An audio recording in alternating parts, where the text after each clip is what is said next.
Shalom, apa kabar semua? Selamat pagi dan selamat datang ke kebaktian online mingguan Excel Point Kuching. Kami mengalu-alukan kehadiran semua yang sedang mengikuti kebaktian online kami dan terutama kepada tetamu kami yang pertama kali mengikuti kebaktian ini. Kami mengalu-alukan saudara semua. Nah, bagi yang pertama kali mengikuti kebaktian, kami undang supaya saudara boleh scan QR code seperti yang tertera di skrin supaya kami dapat berhubung dengan saudara dan juga mendengar maklum balas daripada saudara. Kami percaya dan kami berharap saudara akan diberkati oleh kebaktian online kami pada pagi hari ini. Mari saya undang semua sebelum kita masuk dalam sesi pujian dan penyembahan, mari saya pimpin kita dalam doa sebagai kita mempersiapkan hati kita. Mari kita berdoa bersama. Haleluya Yesus. Bapa kami di syurga, Tuhan, kami mengucap syukur pada pagi hari ini, Tuhan. Kami datang ke hadirat-Mu, kami siapkan hati kami, Tuhan, untuk memuji, menyembah Engkau, untuk menerima daripada Engkau, ya Bapa Tuhan. Kami doakan biar Engkau berkati setiap yang mengikuti kebaktian ini dari awal hingga akhir. Biar Tuhan dipulihkan, dikuatkan dan diberi suatu semangat dan pengharapan yang baru di dalam Engkau, ya Bapa Tuhan. Berkati semua yang sudah bersedia dan semua yang sudah melayani pada pagi hari ini juga Engkau berkati semuanya. Kami serahkan kebaktian kami dalam tangan-Mu. Dalam nama Tuhan Yesus Kristus kami berdoa. Amin. Amin. Amin. Alright, mari saya undang kita semua di mana saja kita berada. Mari kita bangkit berdiri sama-sama dan kita mengangkat nama Tuhan Yesus, nama di atas segala nama, Raja di atas segala raja. Di rumah kita, di mana saja kita berada, kita naikkan nama Tuhan kita, Yesus Kristus Tuhan. Amen. Mari saya serahkan waktu untuk Isaac yang akan memimpin kita dalam pujian dan penyembahan. Mari kita enjoy dan kita worship bersama-sama. Dipersilakan Isaac. Shalom EPK, how you guys doing? Hope you guys doing fantastic as always. So yeah, it's time for us to praise and worship Lord. And so let's get on our feet and let's go. Let's praise Jesus as our Savior.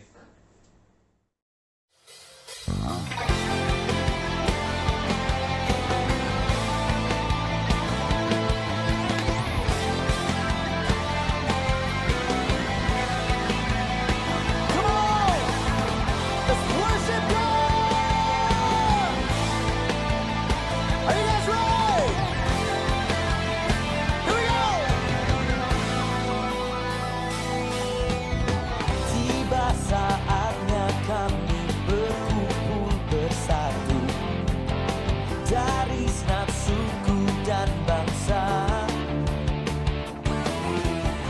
berdiri di hadapan tahta Anak Domba, satu suara menyatakan, come on, keselamatan bagi Allah yang duduk dan bertanda.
Allah yang duduk dan bertakhta, kami naikkan pada.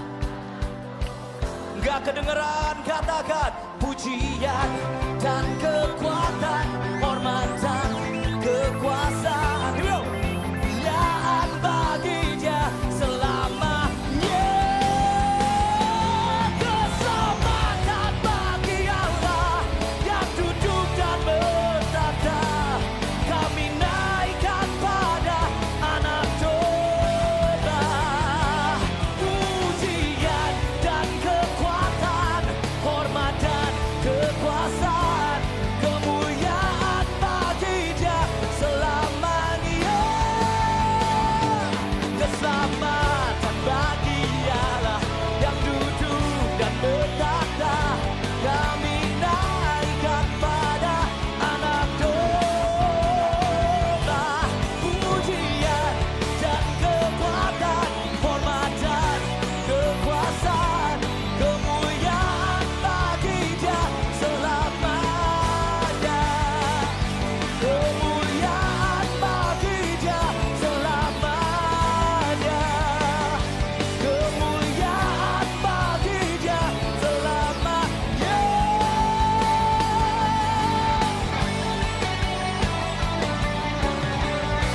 Yeah, yeah, yeah.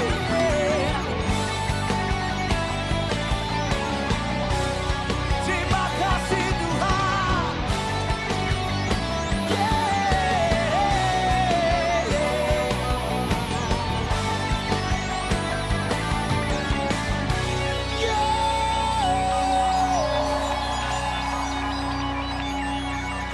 Berikan sorak-sorai bagi Tuhan kita.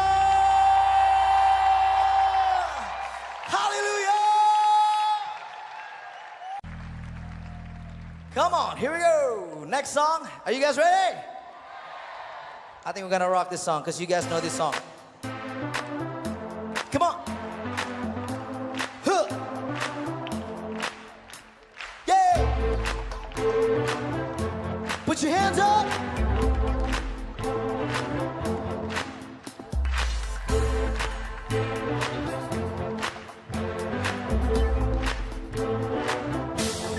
Wow.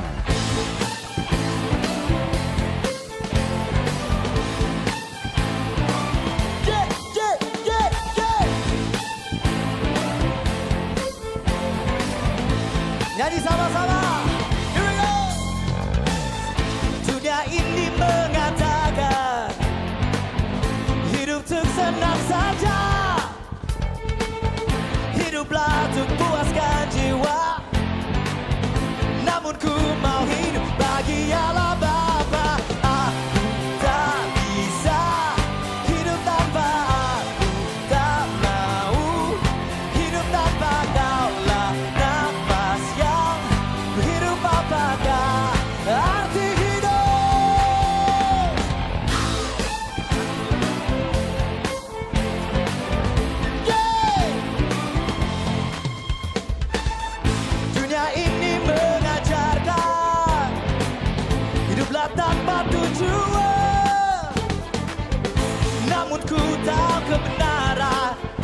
bersyukur untuk kasih-Mu Tuhan.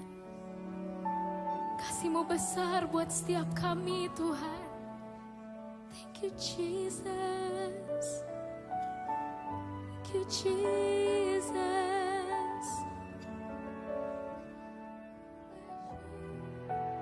Mari sama-sama naikkan pujian ini. Dengan apa kan ku balas segala kebaikan-Mu. Segenap hatiku menyembah-Mu Yesus. Ku bersyukur padamu. Dengan apa kan ku balas segala kebaikan-Mu.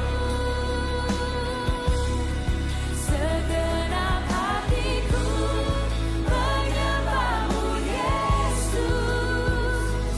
Ku bersyukur padamu. Dengan apa kan ku balas segala kebaikan-Mu. Segenap hatiku menyembah-Mu Yesus. Ku bersyukur padamu selamanya, selamanya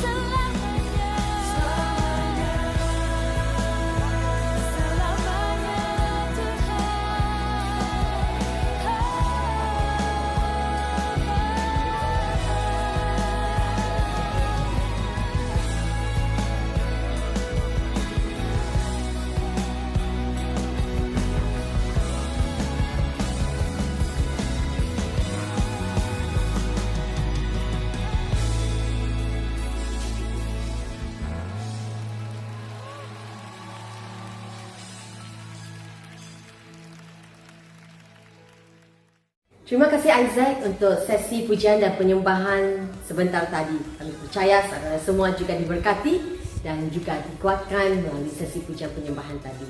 Mari kita masuk ke sesi pengumuman yang penting untuk minggu hari ini. Yang pertama adalah penangguhan sesi kebaktian bersemuka di gereja. Ya, seperti yang kita sedia maklum, minggu lalu kita membuka kembali gereja untuk 1 minggu ya. Ahad lalu kita sempat berkumpul bersama dan pada mulai minggu ini kami kepimpinan gereja telah memutuskan untuk kita menangguh pembukaan gereja kebaktian ini kerana kita melihat kepada kes COVID di Kuching dan di Samarahan yang semakin meningkat dan begitu tinggi sekali. Jadi kami memikirkan untuk demi keselamatan dan kebaikan semua, kita tutup sementara kembali dan kita kembali kepada kebaktian online. Kami akan maklumkan kemudian sekiranya gereja mengambil keputusan untuk membuka kembali ya setelah kes semakin menurun. Mari kita terus mematuhi SOP ke mana saja kita berada, terus menjaga diri dan terus stay safe ya. Yang keduanya adalah malam ini seperti biasa buat semua kanak-kanak sekolah minggu kita ada Excel Kids online melalui Zoom. Malam nanti jam 8.30 kami minta ibu bapa untuk membantu anak-anak kecil untuk login ke Excel Kids, sesi Excel Kids mereka pada malam ini bersama Cikgu Nathaniel. Yang seterusnya adalah minggu depan kebaktian, bukan kebaktian, kita punya online CG terus berlangsung seperti biasa ya. Kami terus menggalakkan semua jemaat dan juga semua yang sedang mengikuti kebaktian ini, sekiranya saudara belum lagi berada dalam satu kelompok yang kecil untuk bertumbuh, kami galakkan saudara untuk menghubungi pihak kepimpinan gereja supaya saudara dapat terus bertumbuh melalui satu kelompok yang kecil dalam Connect Group EPK ya. Kerana kami percaya dalam waktu ini Connect Group adalah sangat penting sekali untuk pertumbuhan rohani kita dapat berfellowship melalui Connect Group. Alright. Ya, alright, itu saja pengumuman yang penting yang untuk minggu hari ini. Yang seterusnya adalah tiba masanya untuk kita memberi kepada gereja melalui online ya. Jadi seperti yang kita lihat tertera di skrin, boleh masukkan pemberian kita melalui account bank seperti yang sudah tertera. Alright, mari saya pimpin kita dalam doa saat kita mempersiapkan hati kita untuk memberi kepada Tuhan. Haleluya Yesus. Bapa, terima kasih sekali lagi buat kesempatan ini untuk memberi. Kami doakan Tuhan Kau berkati setiap tangan-tangan yang memberi. Terus pakai Tuhan pemberian kami untuk memberkati mereka yang memerlukan ya Bapa Tuhan. Dan untuk memperkembangkan pekerjaan dan kerajaan-Mu ya Bapa Tuhan. Kami serahkan setiap pribadi dalam tangan-Mu. Biar Bapa Engkau berkati setiap jemaat-Mu. Kami terus hidup menerima berkat kelimpahan Engkau dalam hidup kami. Dalam nama Tuhan Yesus Kristus kami berdoa. Amin. Amin. Terima kasih untuk pemberian semuanya. Alright. Pada pagi hari ini kita ada seorang pengkhotbah jemputan yang kita sudah undang untuk membawa firman pada pagi hari ini. Dan beliau adalah Pastor Alex Chong. Alright. Mungkin ramai ada di antara kita yang kenal Pastor Alex, ada yang tidak kenal. Tapi biar saya perkenalkan, Pastor Alex adalah seorang lay pastor di Gereja Excel Point Induk Sidang Bahasa kita ya. Dia sudah mula mengikuti EPCC sejak tahun 2008 dan saya juga sempat melayani bersama dengan dia di dalam penatua gereja semasa di Sidang Bahasa Induk selama hampir 10 tahun ya kami melayani bersama. Pastor Alex adalah seorang pastor yang luar biasa. Beliau bukan full time tetapi beliau adalah seorang pensyarah di USM ya, di USM, tetapi luar biasa pelayanan dia. Saya percaya saudara pada pagi hari ini pasti akan diberkati oleh pelayanan firman-Nya. Setiap kali saya mendengar firman Pastor Alex, saya selalu dikuatkan, diteguhkan. Luar biasa firman-Nya ya. Tidak kalah dengan senior pastor kita, Pastor Sam. Alright, jadi mari kita sambut Pastor Alex. Dia dari Sabah. Dan juga ada 3 orang anak perempuan dan dia sudah walaupun di Sabah tapi sudah lebih 20 tahun ya dia di Penang. Alright, jadi mari kita siapkan hati kita siapkan diri kita untuk mendengar sabda firman Tuhan. Mari kita tepuk tangan, kita sambut Pastor Alex Chong. Dipersilakan Pastor Alex. Amin. Shalom sekali lagi. Dan pada waktu ini kita siapkan hati untuk menerima firman Tuhan kepada semua jemaat IPCC yang mendengar, sama ada di Induk atau di cawangan lain, di Kuching. Dan juga semua tetamu-tetamu dari gereja lain yang mungkin masuk dan menonton ibadah kami. Kami ucapkan selamat datang sekali lagi. Dan semoga firman pada pagi ini dapat memberkati saudara-saudari. Saya mau bawa satu firman yang bertajuk dari kerugian kepada keuntungan, ya, dari kerugian kepada keuntungan. Dan kalau kamu lihat slide itu ya saudara-saudari, kerugian dalam bahasa Inggris kita berkata disadvantage, ya, yaitu satu situasi di mana tidak menguntungkan kita, satu situasi yang tidak membantu kita, yang tidak menguatkan kita. Tetapi kemudian situasi itu, disadvantage itu diubah menjadi sesuatu yang menguntungkan kita, yang membantu kita, atau namanya advantage. Ya, saya berikan satu contoh supaya senang kita mengerti. Nah, saudara-saudari, ini adalah gambar satu alat yang sering diguna di kantor, di sekolah, namanya post-it, saudara-saudari. Jadi post-it ini sangat luar biasa karena post-it ini kita bukan saja bisa tulis sesuatu di atasnya, tapi kita bisa tanggalkan, kemudian kita bisa lekat hampir di mana-mana saja saudara-saudari. Ini bisa dilekat di atas buku, di atas meja, di dinding, dan besar kemungkinan dia tidak akan tertanggal. Ya, ini kamu kena beli yang kualitas punyalah. Dia tidak akan tertanggal, dia akan berada di situ untuk waktu yang sangat lama. Supaya bila kita lihat, kita ingat, oh hari ini kena pergi beli telur ayam ya. Oh esok ada meeting dengan penatua. Jadi inilah namanya post-it. Dan apa yang luar biasa ialah bukan saja bisa dilekat dan tidak akan tanggal dengan senang. Kalau kita mau guna lagi, maksudnya kita mau tarik keluar, kemudian kita mau tulis sesuatu, kemudian lekat di tempat lain, itu bisa diguna beberapa kali. Yang nggak bisa guna selamanya, tapi 2-3 kali tidak menjadi masalah. Jadi itu satu ciptaan yang sangat ajaib. Nah, itulah gambar orang yang menciptanya. Dan dia telah menghasilkan keuntungan sampai berjuta-juta dolar. Karena Post-it itu merupakan satu ciptaan, satu kekreatifan yang sangat luar biasa, saudara-saudari. Nah, saya mau beritahu bagaimana Post-it ini telah dicipta. Nah, saudara-saudari, yang mencipta Post-it ini, dia bukan duduk dan mau mencipta Post-it sebenarnya. Bukan itu tujuannya. Pekerjaannya bukan mau mencipta Post-it ini. Sebenarnya dia bekerja di sebuah syarikat yang membuat gum, ya, atau glue.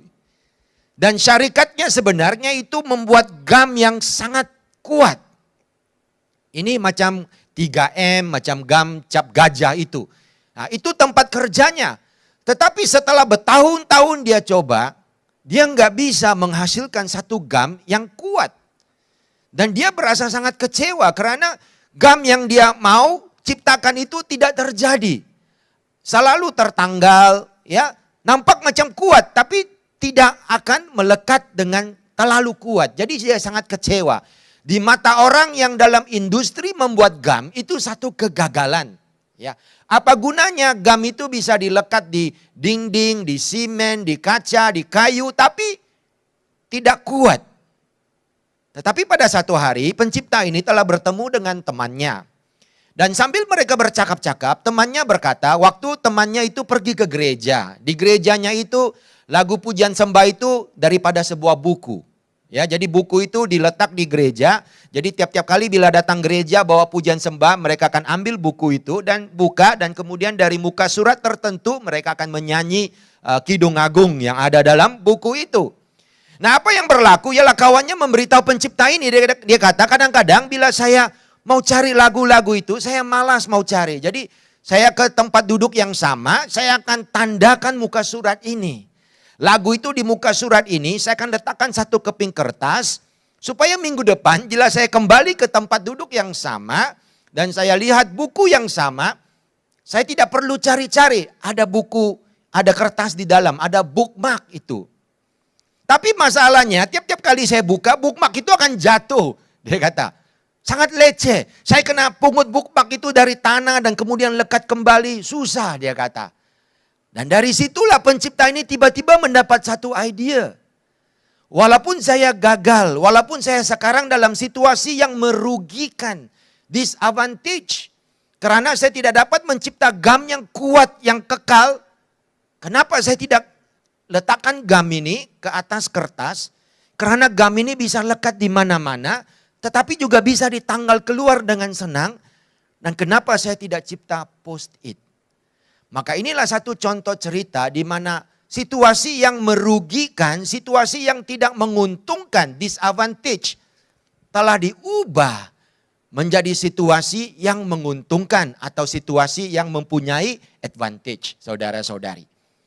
Dan sebagai manusia biasa, semua orang mau advantage, semua orang mau situasi yang menguntungkan. Mana ada orang yang berdoa, Bapak, berikan aku disadvantage, berikan aku situasi yang merugikan dalam hidupku. Tidak ada orang berdoa begitu, saudara-saudari. Kalau kamu datang cari saya, kamu kata, Pastor doakan untuk anak saya, tahun depan dia mau ke sekolah. Doakan untuk dia. Takkanlah saya berdoa, Bapa dalam nama Tuhan Yesus, hantarlah anak kecil ini ke sekolah yang paling teruk, di mana guru-gurunya paling malas mengajar, di mana murid-muridnya tidak mau belajar tapi mau main, mau pukul orang. Hantarlah anak itu ke situ supaya dia dapat bersinar untuk Tuhan Yesus. Tidak ada orang yang berdoa begini. Saya akan doakan Bapak, buka jalan supaya dia pergi ke sekolah yang terbaik. Amin. Buka jalan supaya guru-guru yang mengajar semuanya baik-baik. Tunjukkan jalanmu supaya anak ini bisa duduk dengan teman-teman yang rajin belajar. Supaya anak ini pun juga menjadi rajin belajar. Karena semua orang pasti mau situasi yang menguntungkan. Tidak ada orang mau situasi yang merugikan. Bila kita mau ke Kuala Lumpur, kita tahu jalannya jam. Kita bangun jam 3 pagi, 4 pagi, kita sudah mulakan perjalanan. Kenapa? Kita mau sampai awal, kita nggak mau mula jam 9, Di mana nanti perjalanan 4 jam menjadi perjalanan 8 jam. Jadi dalam hidup kita, semua orang mau situasi yang menguntungkan atau tidak merugikan. Tetapi saudara-saudari, bukan semua atau setiap kali ini akan terjadi dalam hidup kami. Bukan setiap kali seperti apa yang kami mau, ini akan terjadi. Malah kadang-kadang terjadi situasi yang tidak menguntungkan, yang bukan kita pilih. Yang sebelum kita dilahirkan sudah begini. Contohnya kita mungkin berasa rugi kalau saya datang daripada suku atau kaum ini. Kalau saya dilahirkan seperti kaum itu, suku itu kan lebih bagus. Ekonominya lebih bagus. Ya, banyak banyak keuntungan yang diberikan oleh pemerintah. Kita mungkin berpikir begitu.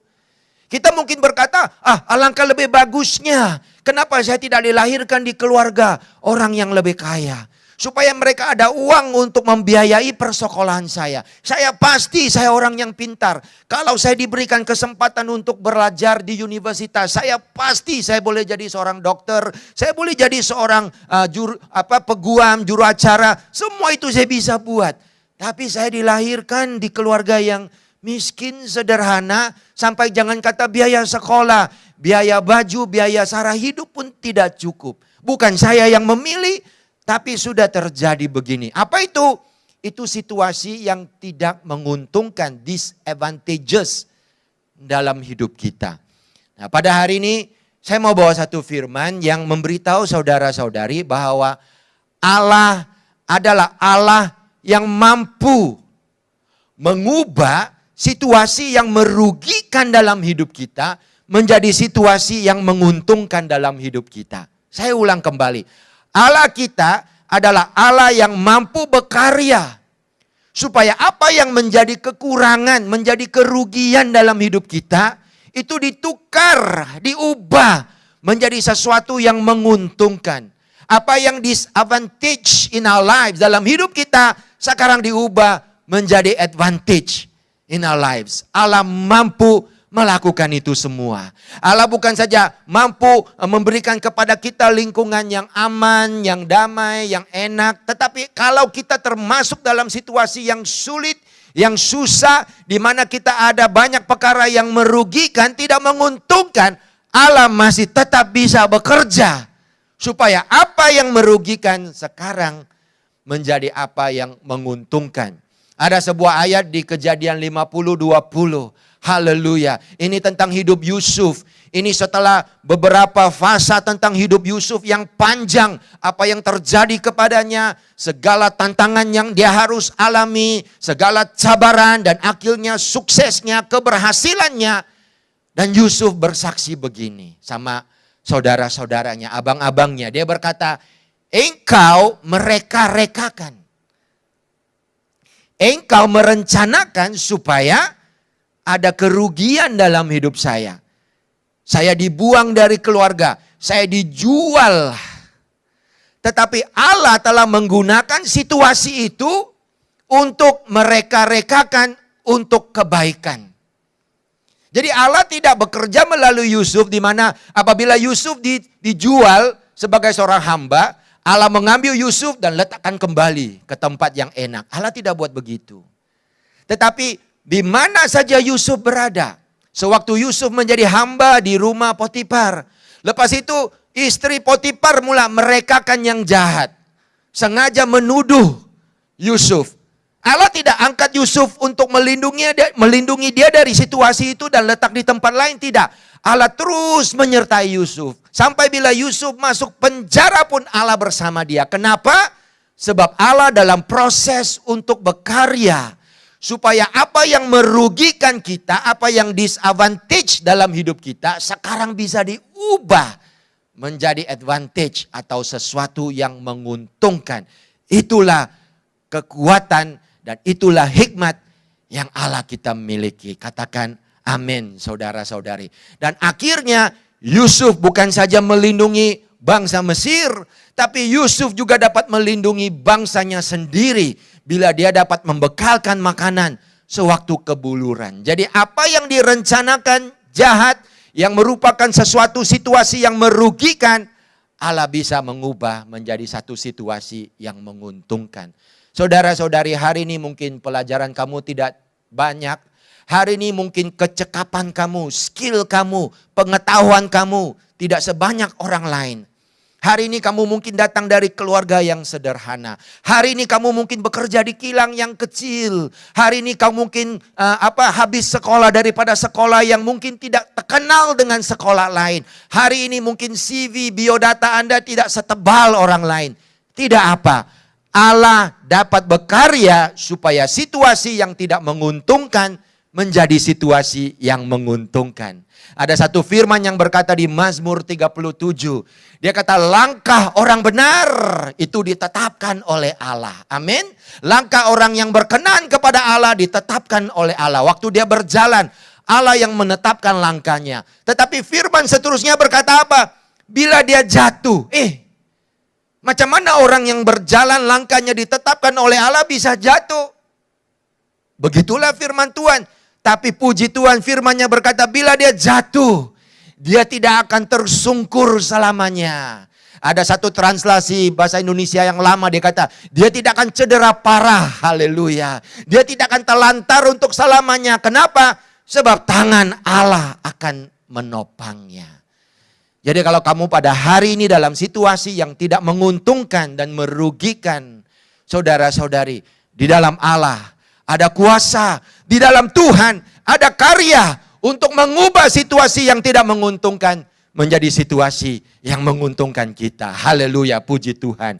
Untuk itu saya mau bawa satu cerita daripada hidup seorang muda yang bernama Daud, saudara-saudari. Dan ini cerita sewaktu Daud menentang Goliat. Nah saudara-saudari, saya mengaku saya sudah banyak kali membawa firman tentang Daud dan Goliat. Tetapi saya selalu percaya setiap orang percaya harus bertumbuh dalam kepercayaan dan kematangannya.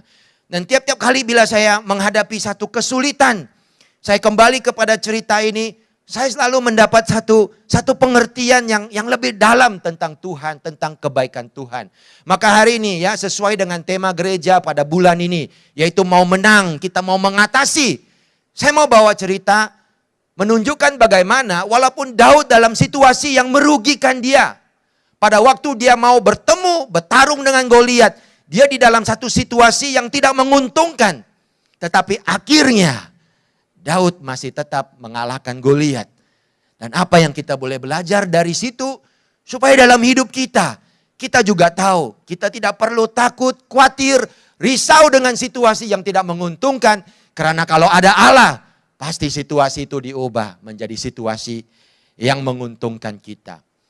Kalau kita lihat beberapa ayat di dalam pertarungan di antara Daud dengan Goliat, sebelum pertarungan itu terjadi, ada 4 perkara yang sangat jelas menunjukkan Daud itu di dalam situasi yang tidak menguntungkan, disadvantage. Yang pertama, firman Allah berkata, abang-abangnya itu adalah pengikut Raja Saul. Di ayat 14-15, karena Daudlah anak yang paling bungsu, jadi abangnya yang ada kesempatan untuk mengikut Raja Saul. Tapi Daud apa? Ayat 15, dia harus pulang dari Saul dan dia harus menjaga domba-domba untuk bapaknya. Jadi apa kekurangan yang ada dalam Daud? Daud tidak seperti abang dia. Karena abang-abangnya lebih tua. Abangnya ada kesempatan untuk mengikut Raja Saul. Wah, famous saudara-saudari, bangga. Mereka berjalan dengan Raja Saul, orang semua menghormati. Orang berkata, wah bukan itu si anak Isa yang paling sulung. Sangat megah dia berjalan dengan Raja. Tapi Daud tidak ada kesempatan itu. Karena posisinya sebagai anak yang paling kecil, siapa yang harus menjaga domba bapaknya? Dia. Maka itulah firman Allah berkata, sambil abangnya mengikut Saul, Daud harus pergi dari Saul dan menjaga domba. Inilah satu situasi merugikan yang selalu kadang-kadang kita alami. Kita tidak mengenal orang yang penting. Ya, kita tidak mengenal orang-orang yang boleh membantu kita. Kadang-kadang kita berkata, yalah orang itu dia diberkati lah, kenapa? Oh saudaranya kan businessman, ya. Suaminya kan kenal orang ini, orang itu. Mereka bisa pergi ke pejabat pemerintah, minta sekolah yang bagus. Kita tidak kenal sesiapapun. We don't know anybody. Saya ada seorang kawan dulu ya, yang kerja dengan saya, pelajarannya tidak tinggi. Saya rasa form 5 saja. Tapi dari umur yang muda, dia bisnis. Dia buka kedai karaoke, saudara-saudari dia selalu undang saya pergi. Saya kata, no, saya tidak pandai menyanyi, alasan sajalah. Kemudian dia buka kolam ternakan udang, hari ini dia sudah menjadi dato. Kamu tahu macam mana saudara-saudari? Sebab dia gunakan advantage ini. Dia sangat senang mengenal orang. Dia kenal ketua polis, dia kenal polis-polis, dia kenal pegawai daerah, dia kenal YB, semua dia kenal. Tapi Daud tidak ada kelebihan macam ini. Mungkin kamu pun macam itu juga. Saya tidak kenal sesiapa yang boleh memajukan hidup saya. Yang boleh membawa saya ke next level. Daud pun begitu. Yang kedua, apa kekurangan yang Daud ada? Di ayat 16, firman Tuhan berkata, Goliat sudah bersama dengan askar Israel 40 hari lamanya. Bayangkan saudara-saudari, sudah 40 hari askar-askar Goliat itu, askar Israel sudah melihat Goliat. Mereka sudah mengkaji, mereka sudah melihat dia, mereka sudah meneliti dia. Dan sepatutnya mereka harus tahu bagaimana menewaskan dia. Sudah 40 hari, mereka patutnya sudah meeting, sudah berbincang. Nah inilah cara kita mengalahkan Goliat. Ya mungkin kita guna taktik ini. Daud tidak ada, dia baru sampai. Dalam bahasa kita hari-hari kita kata ini orang late comer. Kita kata dia tidak ada head start, tidak ada permulaan yang awal. Dan kadang-kadang bukankah hidup kita macam itu? Orang lain belajar lebih tinggi dari kita. Orang lain sukses lebih tinggi dari kita. Orang lain buat bisnis, bapaknya meninggalkan uang, dia ada modal besar. Dia terus buka perniagaan yang lebih besar dari kita. Dia upah pekerja yang lebih banyak dari kita. Kita ketinggalan. Kita di belakang macam Daud. Daud baru sampai saja, baru bertemu Goliat first time. Orang sudah bertemu dengan Goliat 40 hari. Kadang-kadang hidup kita begitu kan. Satu lagi kekurangan yang ada pada Daud. Oh sayang sekali. Firman Tuhan berkata bila Daud pergi ke medan peperangan, dia bukan kungfu panda, dia food panda saja saudara-saudari. Orang lain di medan peperangan itu askar, mau berperang, mau mengalahkan musuh, mereka kungfu panda. Daud apa buat di sana? Hantar roti sama abangnya. Food panda saja. Macam mana food panda mau hidup dan sukses di medan peperangan? Itulah kekurangan yang ada pada Daud. Dan yang terakhir kalau kita lihat di ayat 28-33, tidak ada orang yang bersorak untuk Daud. Kamu bacalah, tidak ada. Tidak ada orang yang berkata, Daud go, you the man, if you can, no one can. Tak ada saudara-saudari. Dan ada waktunya kita rasa begitu kan dalam hidup kita tidak ada tukang sorak. Mana cheerleader aku? Bila saya mau buat bisnis, wow istri saya kata, janganlah bang rugi nanti. Belum start sudah dimarah, sudah ditegur. Bila kita mau tukar pekerjaan, kita mau melayan. Tidak ada orang yang kata, go. Orang kata, kau jaga. Macam Daud. Dia belum lagi bertarung dengan Goliat. Tidak ada tukang sorak. Abangnya sudah menegur dia. Kau buat apa di sini? Aku tahu hati kau itu. Wow, keji. Kena marah lagi. Waktu Daud mau bersiap berperang, dia sudah siap mau melawan Goliat. Raja Saul kata apa? Kau enggak boleh. Kau bukan panglima, kau enggak ada pengalaman berperang. Jadi dalam 4 ayat ini menunjukkan situasi yang tidak menguntungkan untuk Daud. A disadvantage situation untuk Daud. Kalau dibanding dengan askar lain, mereka semua ada advantage. Mereka adalah pewira, mereka adalah panglima, mereka sudah berada di situ meneliti situasi, sudah ada head start. Mereka juga, kalau pasti seorang berkata, saya mau berperang dengan Goliat, pasti akan ada tukang sorak. Karena itu memang kerja mereka. Tetapi yang luar biasa, akhirnya tidak ada satupun orang Israel, termasuk Raja Saul yang berani melawan Goliat. Tidak ada satupun. 40 hari mereka dalam ketakutan. Kalau mau cakap kasar sedikit, 40 hari mereka terkencing dalam seluar. Menunggu, menanti. Tunggu apa? Tidak ada orang tahu. Tapi seorang anak muda yang tidak ada kelebihan, tidak ada keuntungan dalam situasinya, dia seorang saja yang bangkit melawan Goliat. Pada hari ini saudara-saudari, kalau kita dalam situasi yang susah, Allah ada rencana. Allah ada rencana, Allah ada karyanya. Allah tidak akan biarkan kamu. Allah tidak akan biarkan yang melemahkan kita, yang merugikan kita, terus menjatuhkan kita. Tidak. Saya percaya Allah bisa mengubah apa yang merugikan kita menjadi sesuatu yang menguatkan dan menguntungkan kita.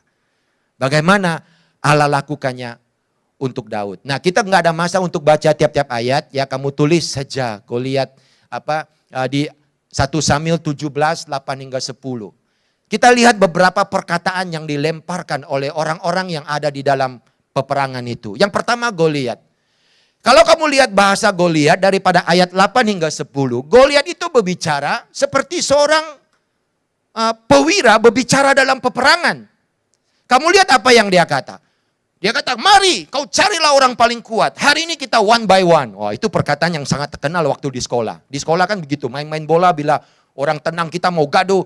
Lepas gaduh-gaduh, tolak-tolak. Come on, one by one. Lepas sekolah tunggu di luar, one by one. Cewa macam maco. Nah, inilah Goliat. Mari one by one, jangan cakap banyak. Kau hantar the best, I'm the best. Kita turun, kita lihat siapa menang. Ini bahasa apa? Ini bahasa peperangan. Dalam peperangan selalu kan orang cakap begitu.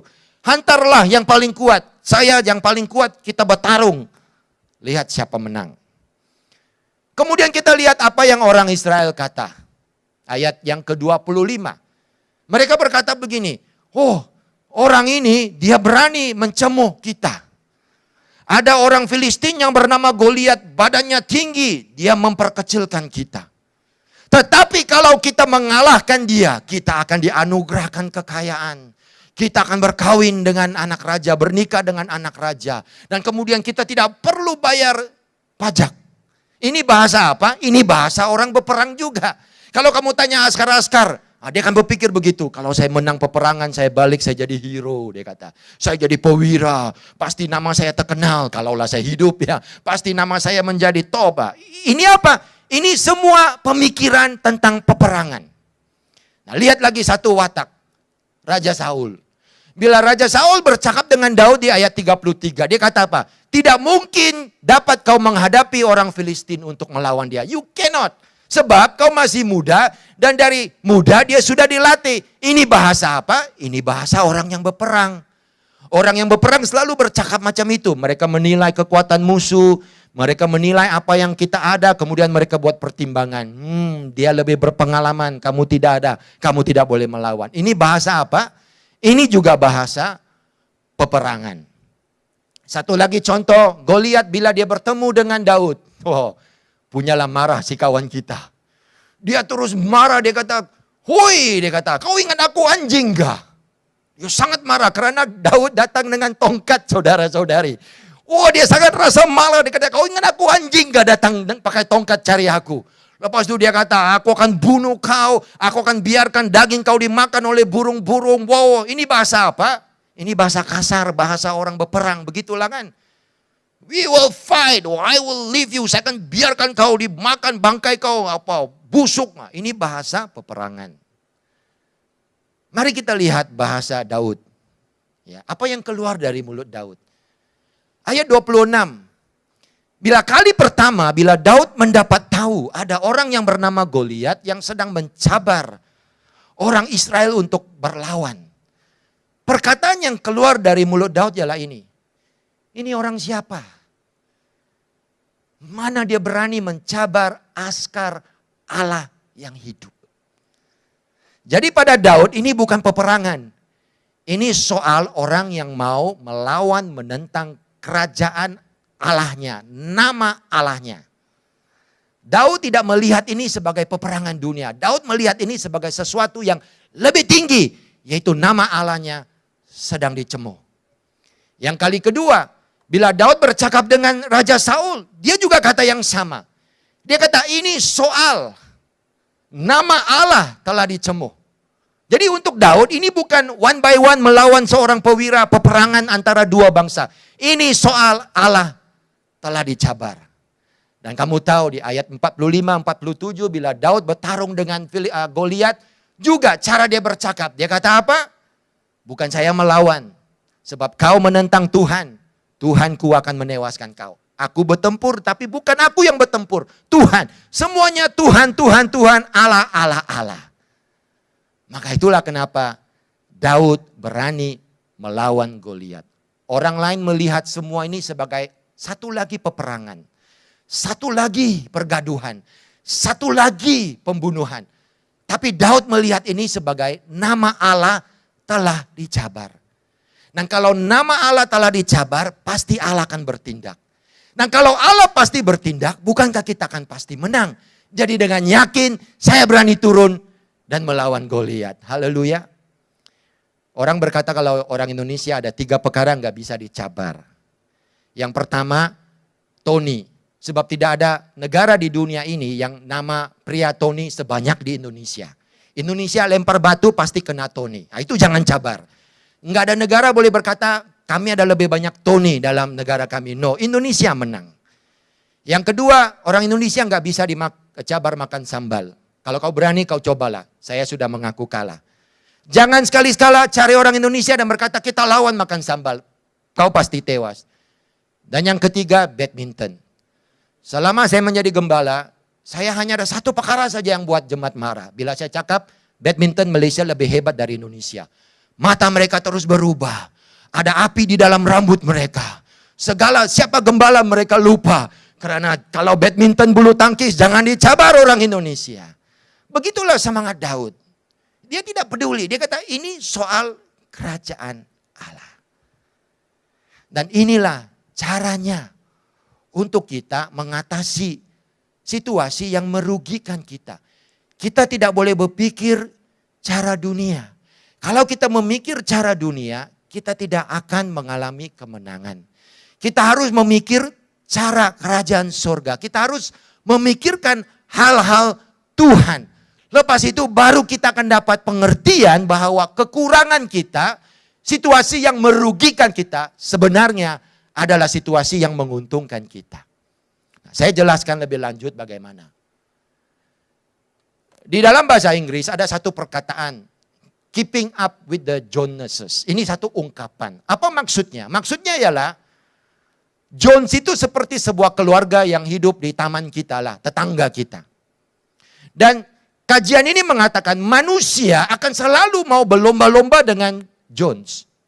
Maksudnya kalau kita tinggal di apartemen yang sama, kalau Jones ada TV 40 inci, kita mesti mau beli 40 inci juga. Kalau anaknya bisa tuition piano, kita pun mau anak kita tuition piano. Kalau istrinya bisa ke holiday di Langkawi 1 tahun sekali, kita juga mau buat perkara yang sama. Itulah maksudnya keeping up with the Joneses. Karena manusia percaya, kalau saya boleh hidup di lingkungan ini, kenapa saya tidak boleh miliki apa yang dia ada? Dan untuk orang Indonesia, saya gunakan ini, orang Malaysia. Tidak mau ketinggalan dengan keluarga Budi Hartono. Kalau kita tinggal di kampung dan Budi Hartono juga tinggal di kampung, senang. Budi Hartono nggak ada HP, kita pun nggak ada HP.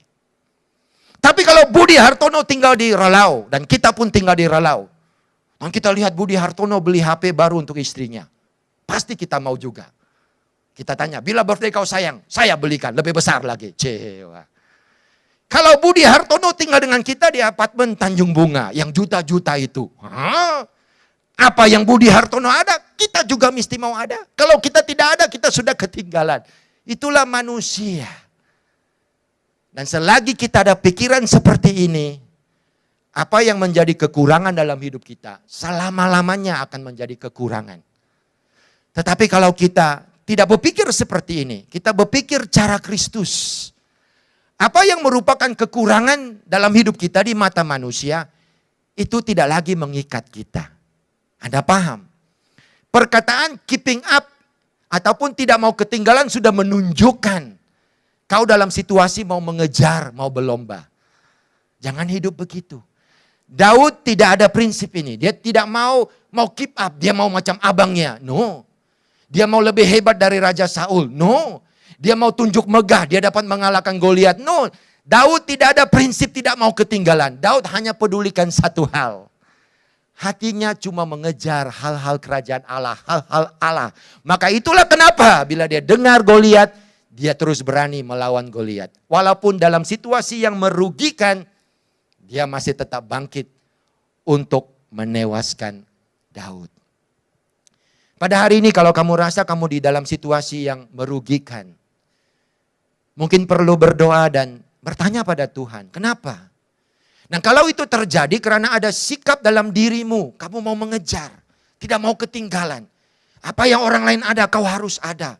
Kau lihat orang lain jodoh 25 tahun, kau pun mau 25 tahun, tidak boleh kalah. Bila orang sudah bernikah berbulan madu di Singapura, kau mau lebih jauh lagi. Mau lebih jauh lagi masuk laut, lah itu saudara-saudari. Nah, kalau kamu selalu berpikir begitu, saya bisa jamin hidup kau akan selalu banyak kekurangan. Tetapi kalau pikiran kita adalah tentang kerajaan Allah, wow, lain. Dan saya mau tutup dengan memberi penjelasan kenapa. Cerita Daud dengan Goliat bukan meminta kita menjadi seperti Daud. No, bukan. Saya rasa kalau itu jawabannya, firman Allah bisa habis di perjanjian lama saja. Tidak. Saya sekarang sudah yakin dan belajar bahwa Tuhan tidak minta kita menewaskan Goliat di sekeliling kita. Kau jadi seperti Daud, kau tewaskan Goliat. Kau jadi seperti Daud, kau tewaskan Goliat. No. Saya yakin Goliat sudah ditewaskan oleh Yesus Kristus.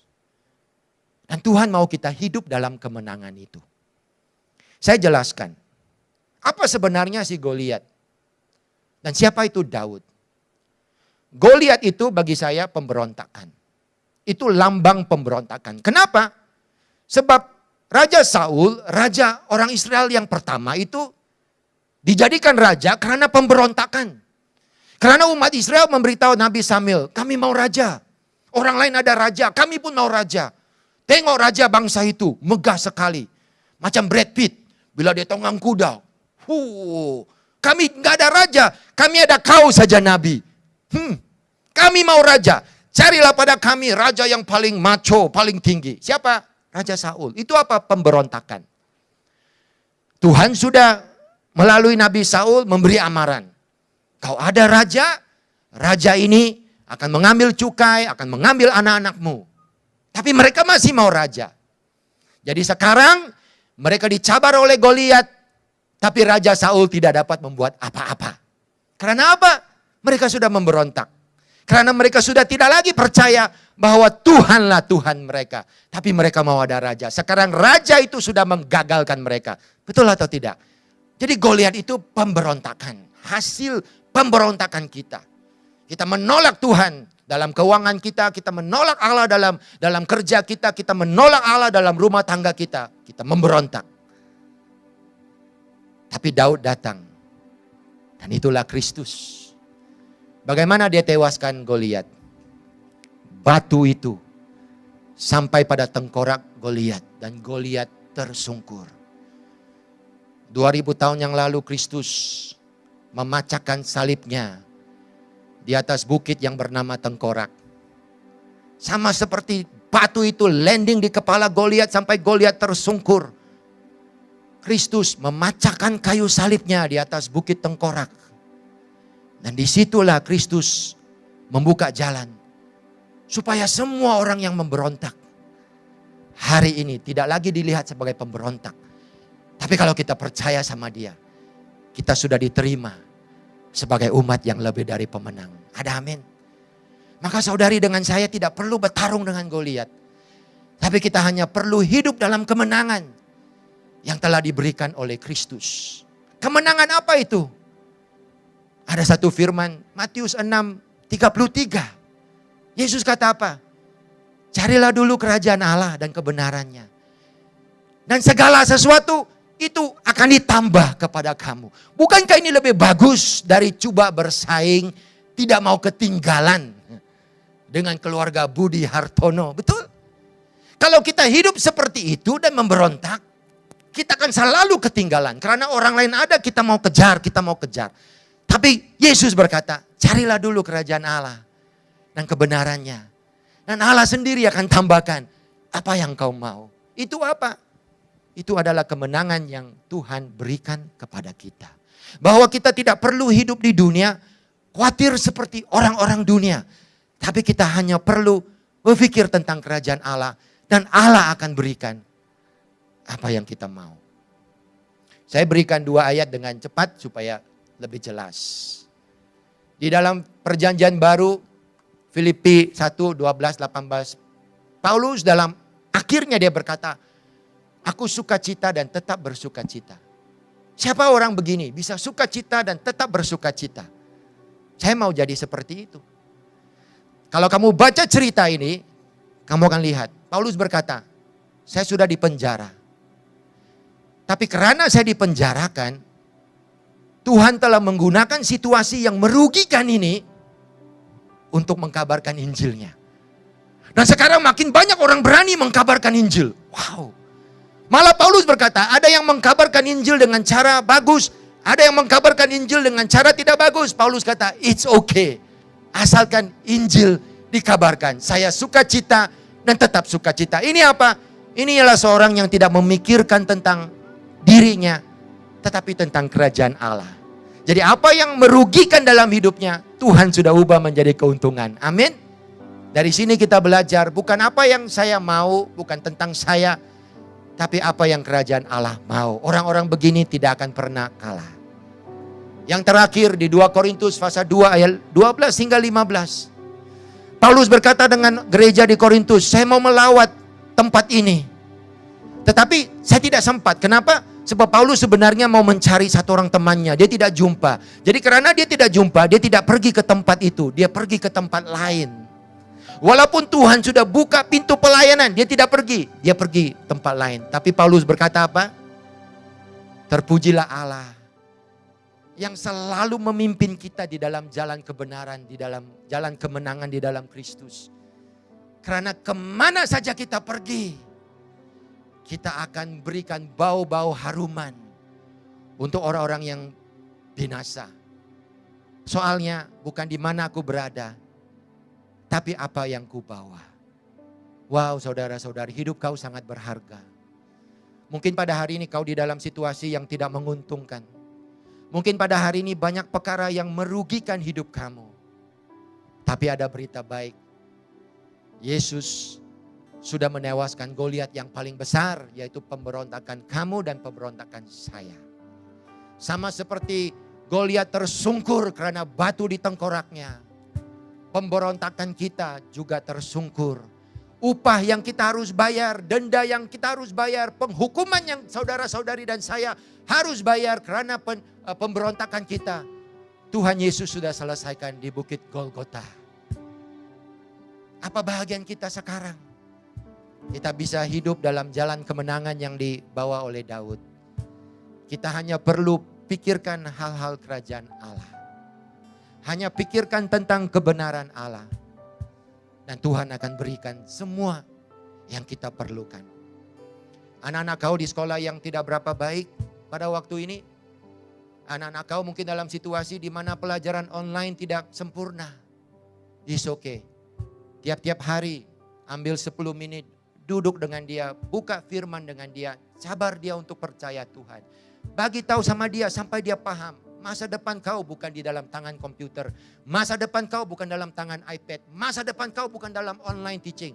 Your future is dalam hal-hal kerajaan Allah di dalam Yesus Kristus. Saya boleh jamin, walaupun anak kau ada kekurangan pada waktu ini, bila dia besar, dia akan menjadi orang yang pemenang. Itulah janji yang Tuhan berikan pada kita. Kau mungkin kata, pastor, saya tidak dekat dengan Tuhan. Saya kadang-kadang jauh dari Tuhan. Saya selalu memberontak. Ya, Goliat itu sudah ditewaskan. Kau tidak perlu tewaskan Goliat itu lagi. Kau hanya perlu berjalan dalam kemenangan itu. Maka saudara-saudari, mari kita percaya dan yakin. Kita andalkan kekuatan Tuhan. Satu-satunya yang kita andalkan. Sambil kita andalkan kekuatan Tuhan, Tuhan berikan kita kekuatan hanya untuk pikirkan apa yang ada di atas. hanya memikirkan kerajaan sorga, kerajaan Allah yang ada di bumi. Dan hidup kita akan dijaga oleh Tuhan. Dan kita tidak perlu khawatir. Jangan jadi seperti askar Israel yang terperangkap 40 hari, tidak bergerak, tidak lakukan apa-apa, hanya tunggu. Hanya pikirkan kenapa saya di situasi begini, kenapa saya lebih pendek dari Goliat.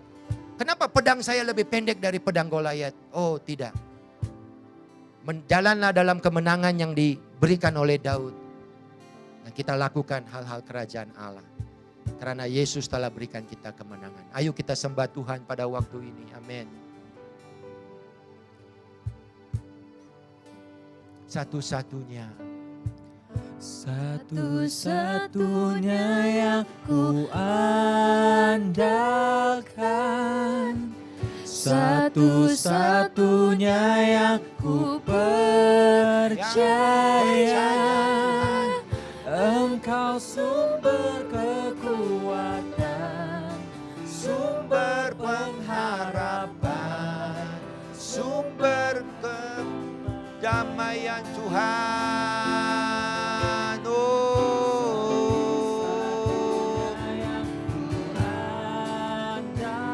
haleluya Yesusku. satu-satunya yang ku percaya. Engkau Tuhan memberkati, Tuhan penyembuhku, Tuhan pemulihku. Satu-satu halnya, di mana saja kamu berada, kalau di ruang tamu, di kamar tidur, oh angkat tangan kamu. Oh beritahu Tuhan, segala yang merugikan dalam hidup saya, itu tidak akan menghalang saya. Tapi kau mampu berkarya Tuhan untuk mengubahnya menjadi yang menguntungkan saya. Haleluya Yesus. Sumber kedamaian Tuhan. Haleluya Yesusku. Satu-satunya yang ku andalkan, Satu-satunya yang ku percaya Tuhan. Engkau Tuhan memberkati, Sumber penyembuh, Tuhan penyembuhku. Tuhan pemulihku. Engkau Tuhan. Engkau Tuhan memberkati, Tuhan penyembuhku, Tuhan pemulihku. Engkau Tuhan. Engkau Tuhan memberkati, Tuhan penyembuhku, Tuhan pemulihku. Amin. Di mana saja kamu berada pada hari ini, mari kita angkat tangan sama-sama. Dan saya mau doakan supaya kebenaran firman Tuhan, berita baik yang ada di dalam Yesus Kristus akan melanda dan bertakhta dalam hatimu.